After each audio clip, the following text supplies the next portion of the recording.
दोस्तों, भारत की बात संदीप भारती के साथ प्रोग्राम में आप सभी का स्वागत है। इस प्रोग्राम में केवल 15 मिनट में हम आपको भारत की, देश विदेश की और जो फिल्मों की, खेल, राजनीति सभी खबरें आपको बताने का प्रयास करेंगे। और अगर आपके कोई भी सवाल है तो आप वो पूछ सकते हैं, अगर आपके कोई सुझाव है तो आप वो रख सकते हैं।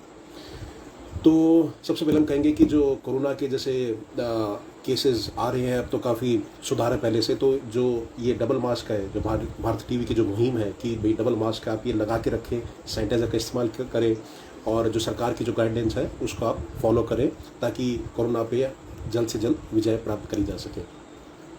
सबसे पहले हम शुरुआत करेंगे जो केसेस आ रहे हैं, और अगर हम प्रयास करते हैं कि आपको सारी खबरें बताने का प्रयास करें। अगर कुछ खबर आपको लगती है कि ये तथ्य गलत है तो आप कमेंट्स में हमें लिख सकते हैं, हम उसको सुधारेंगे और अगली बार आपको जो सही खबर बताएंगे उस जो आप टॉपिक के बारे में आप बताएंगे।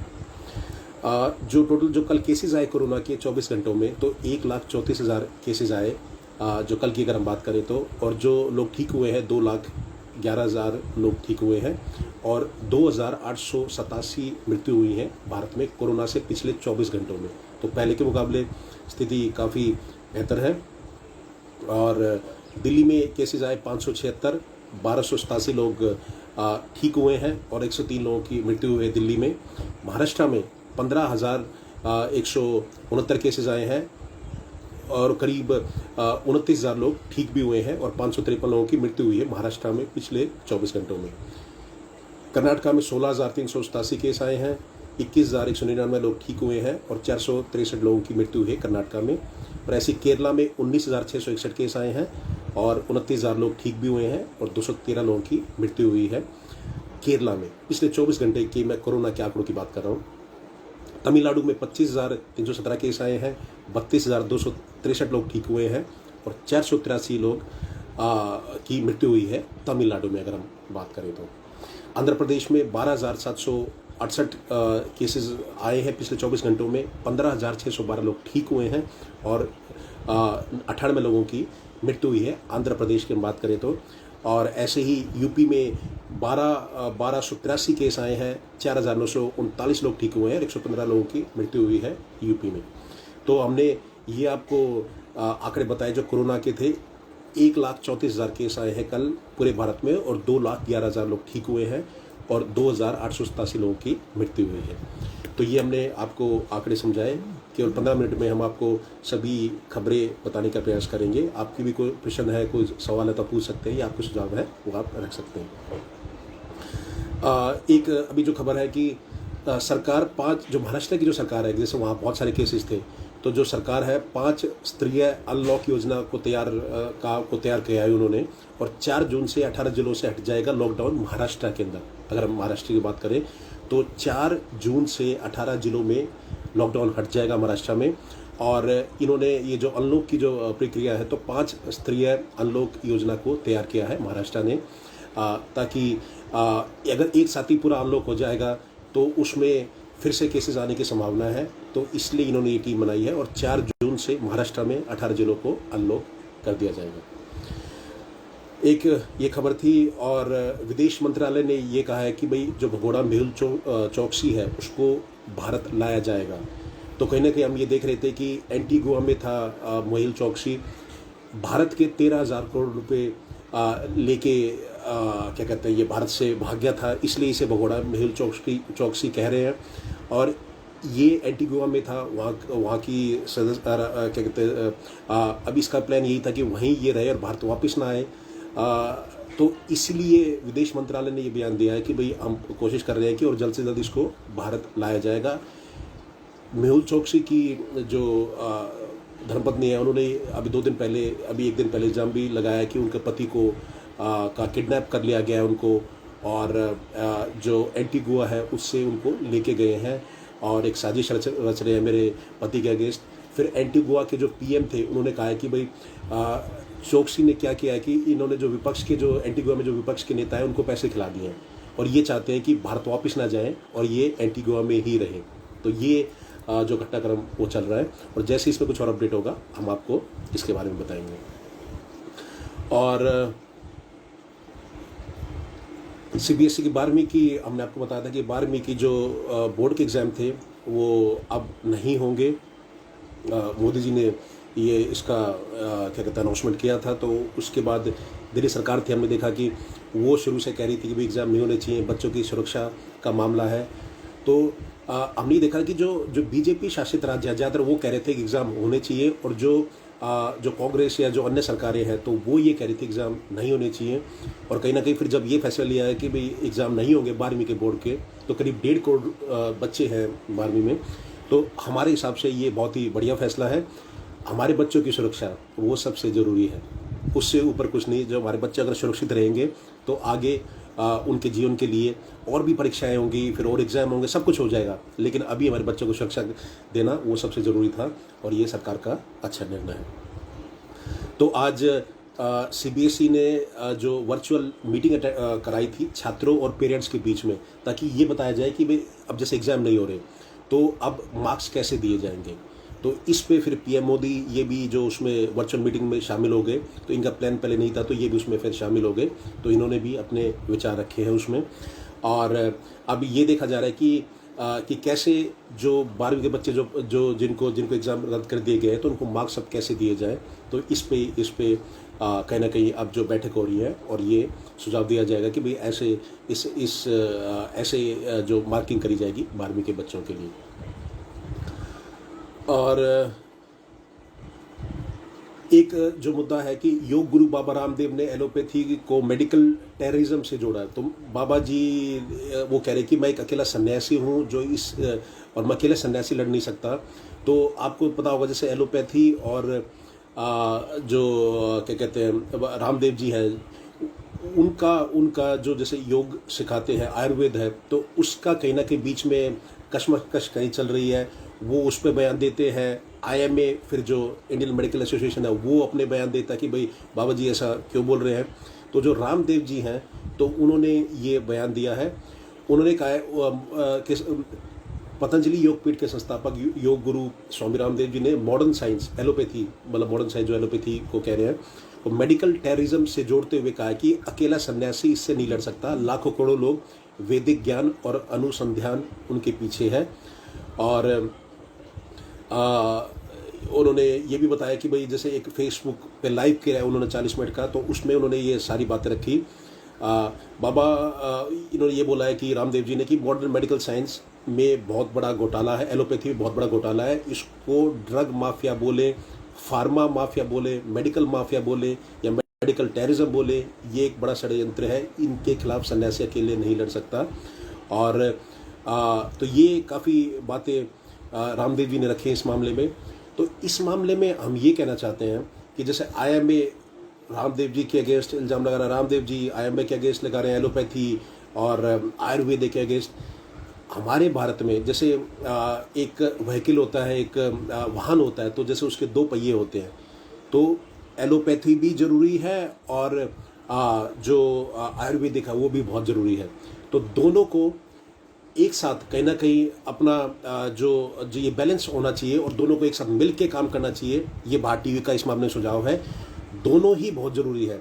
अगर आईएमए कहता है कि भाई ये फर्जी है, ये बाबा ये अपने पैसे कमाने के लिए कर रहे हैं, तो वो चीज़ भी गलत है। और अगर बाबा जी अपने जो ये रामदेव जी कहते हैं कि भाई ये एक माफिया, ये गैंग है, तो वो भी कहीं ना कहीं गलत है। इस मामले को हम ये कहना चाहते हैं, भारत टीवी का इस मामले पे ये बयान है। एक बार हम कनेक्शन के लिए आशा करता हूँ कि आप लोगों को मेरी आवाज़ आ रही होगी। तो हमारा ये इसमें मानना है कि दोनों के ही बिना जो हम जो करोड़ों लोगों को जो फ़ायदा हो रहा है भारत में और बाहर भी, तो दोनों ही बहुत ज़रूरी हैं। और एक दूसरे पर बयानबाजी करना बिल्कुल गलत है, चाहे वो रामदेव जी हों या आईएमए हो। इनको ये चीज़ बंद करनी चाहिए अगर ये भारत का हित चाहते हैं तो। क्योंकि अगर आप एक दूसरे पर इल्ज़ाम लगाते रहेंगे, आप ही बताइए कौन सी चीज़ ज़रूरी नहीं है। दोनों ही चीज़ ज़रूरी हैं। अगर रामदेव जी कह रहे हैं कि भाई ये ठग माफिया है और क्या कहते हैं जो और मेडिकल टेररिज्म जैसे ये शब्द करें, तो ये बिल्कुल गलत है। आप एक बात बताइए कि जितने जो लोग करोड़ों लोग जो ठीक हुए इस कोरोना के समय में, सब आप ये देखें जो हॉस्पिटल में गए थे, तो कहीं ना कहीं उनका उनको उनको हमें सम्मान देना चाहिए और ये बात रखनी चाहिए भाई कि एलोपैथी भी बहुत ज़रूरी है, और साथ साथ में जो आयुर्वेदिक है जो हमारा भारत का है और हज़ारों वर्षों से है, तो वो भी बहुत ज़रूरी है। ये IIMA को देखना चाहिए इस मामले में। तो कहीं ना कहीं दोनों को अपने जो बयान है वो वापस लेने चाहिए और एक साथ मिल के काम करना चाहिए ताकि देश हित में काम कर सके। ये हमने ये बताया। और इंडियन एयरफोर्स के वाइस चीफ होंगे air marshal VR Chaudhary. VR Chaudhary ji है, उनको इंडियन एयरफोर्स का वाइस चीफ बना दिया गया है। ये एक आज जो खबर आई है, तो उनको शुभकामनाएं। और जो दिल्ली के 80% लोगों को हो चुका है कोरोना। सत्येंद्र जैन जी जो स्वास्थ्य मंत्री है, उन्होंने ये कहा है कि दिल्ली के जो 80% लोगों को कोरोना हो चुका है और ठीक हो चुका है। तो ये बयान सत्येंद्र जैन जी ने दिया है। यूपी बोर्ड की 12वीं कक्षा की जो 12वीं की जो एग्ज़ाम थे वो रद्द कर दिए गए हैं। और उन्होंने कहा कि छात्रों की सुरक्षा को देखते हुए सरकार ने ये अहम फैसला लिया है कि 12वीं के यूपी के CBSE के तो पहले रद्द हो गए थे, अब 12वीं के जो यूपी के जो एग्ज़ाम थे वो भी रद्द कर दिए गए हैं। अमित शाह ने कहा है कि भाई PM मोदी के नेतृत्व में भारत ने कोविड-19 की जंग सफलतापूर्वक लड़ी है। तो वो उन्होंने तारीफ़ करी है मोदी जी के कि भाई उन्होंने ये जो कोविड-19 की जंग थी ये भारत की ये बड़ी सफलतापूर्वक लड़ी है और इनका काफ़ी योगदान है और देश अब अच्छी स्थिति में है। तो ये अमित शाह जी ने कहा है। बाकी मैं कुछ और खबरें आपको बताऊं। आपके कोई सवाल है तो आप वो कर सकते हैं, और जो आपकी कुछ सुझाव है तो आप वो भी रख सकते हैं। मैंने आपको जैसे कल बताया था, केन्या के डॉक्टर पैट्रिक एमोत को WHO का नया अध्यक्ष नियुक्त कर दिया गया है। तो पहले डॉक्टर हर्षवर्धन थे जो अध्यक्ष थे WHO के। अब केन्या के डॉक्टर पैट्रिक एमोत ये नए अध्यक्ष होंगे WHO के, वर्ल्ड हेल्थ ऑर्गेनाइजेशन के। और जो कुछ खबरें मैं आपको वो बताता हूँ।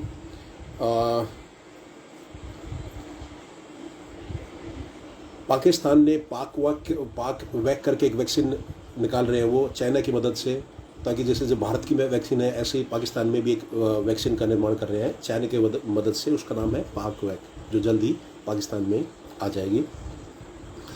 और जो टोक्यो ओलंपिक्स है, जो ओलंपिक्स अभी होने वाले हैं, उसमें करीब 10,000 जो वॉलंटियर्स थे उन्होंने अपना नाम वापस ले लिया है। वो कह रहे कि सुरक्षा की दृष्टि से ये ठीक नहीं है क्योंकि कोरोना हो सकता है, इसलिए उन्होंने अपना नाम 10,000 वॉलंटियर्स ने वापस ले लिया है। तो अब इसमें देखते हैं कि भाई आगे ओलंपिक्स में क्या फैसला लेती है ओलंपिक की कमेटी। और कतार का और भारत का आज मैच है। आज रात को 10:30 बजे स्टार स्पोर्ट्स पर आप देख सकते हैं। कतार और भारत का फुटबॉल वर्ल्ड कप के लिए क्वालिफाई करने के लिए आज मैच है। तो 3 मैचेस होंगे, उसमें अगर भारत जीतता है तो वो फिर वर्ल्ड कप के लिए क्वालिफाई करेगा। तो आज पहला मैच है कतार और भारत का, एशियन टीम से ये 10:30 बजे आप देखिएगा। और हमारे शुभकामनाएं भारत टीम के साथ हैं।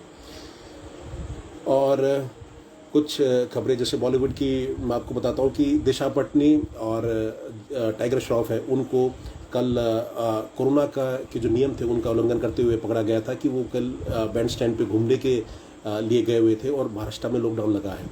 तो फिर उनके खिलाफ FIR करी गई और फिर बाद में उनको छोड़ दिया गया।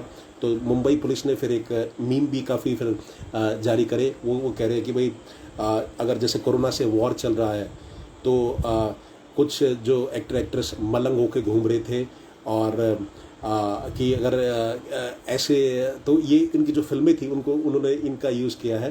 तो वो कह रहे हैं कि ऐसी हीरोपंती इनको नहीं दिखानी चाहिए। टाइगर श्रॉफ की पिक्चर है वॉर और क्या कहते हैं हीरोपंती, तो इसी पे कहीं ना कहीं तंज कशा था। और इसके बहाने वो ये जागरूक करना चाहते हैं लोगों को, जो महाराष्ट्र पुलिस, कि भाई कोरोना के समय में अपने घर पे रहे। जूही चावला ने 5G के खिलाफ दिल्ली हाईकोर्ट में केस करा था और उसमें वो ये कह रही है कि जो 5G अगर पहले भारत में लेके आते हैं तो पहले उसकी टेस्टिंग ढंग से हो, कभी उनको जो जीव जंतु और पक्षियों पर कोई नुकसान ना हो तो पहले टेस्टिंग करी जाए। तो दिल्ली हाईकोर्ट में सुनवाई थी, वर्चुअल सुनवाई थी। तो किसी जो वर्चुअल सुनवाई में कोई दर्शक जो साथ में कोई जुड़ा हुआ था, तो उसने जूही चावला जी के फिल्मों के गाने शुरू कर दिए। ये बेहद ही शर्मनाक है। अगर जूही चावला एक एक्ट्रेस है तो उनको अपनी बात करने का हक है, तो उसमें किसी जो जुड़ा हुआ था दर्शक उस पर वर्चुअल हेयरिंग में उसने अपने गाने गाने शुरू कर दिए, तो फिर कोर्ट ने इसका संज्ञान लिया है और ये कहा कि पता करो कि भाई कौन है ये जो जूही चावला की फिल्मों के गाने गा रहा था, और इस पर कार्रवाई करी जाएगी। और तो ये सब खबरें थी। 15 मिनट में हमने आपको सभी खबरें बताई। फिर से हम कहेंगे कि कोरोना के समय में डबल मास्क आप लगा के रखें, 2 गज की दूरी बना के रखें, सैनिटाइज़र का इस्तेमाल करें, और सरकार द्वारा जो नियम और जो कानून बताए गए उनका आप पालन करें, और सब अपने घर में रहें जब तक कोई बहुत ज़रूरी काम ना हो, और अपने देश के लिए अच्छे काम करें। मैं संदीप भारतीय, भारत टीवी के इस प्रोग्राम भारत की बात संदीप भारतीय के साथ मैं आपका जुड़ने के लिए बहुत बहुत धन्यवाद करता हूँ। जय हिंद, जय भारत।